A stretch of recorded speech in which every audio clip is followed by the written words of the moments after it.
from Wasilla, Alaska. I got into music. Basically, it was not an option for me. My parents were both musicians. My dad was one of the greats of his time. He worked with Petula Clark and Johnny Smith, and just, played with all those great guitarists. Earl Klugh, George Benson, Chet Atkins, Les Paul. He was deep into music, and blues, jazz, classical, everything he did it very, very well.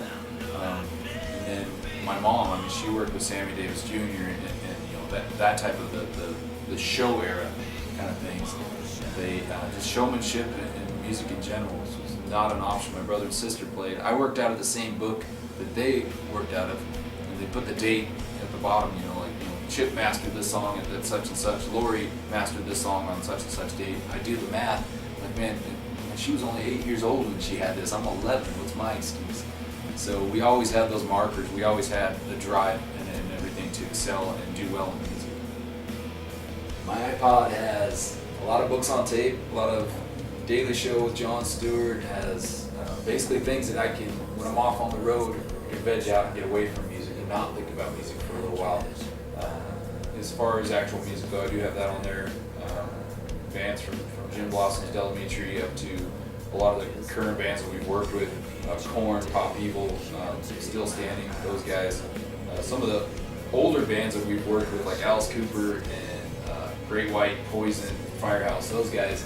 It's cool to see, because these are albums that they recorded 10, 15 years ago, 20 years ago, and to work with them and see those songs and everything live and see their progression.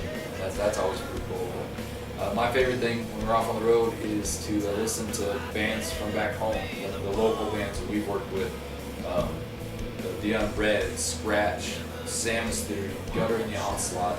These guys that are people we've worked with, we've written with, we've been in the studio with, we've partied with, been on stage with. Those are always great things, because no matter where you are in the world, you can put your iPod on, play their music, and it feels like you're home. I can't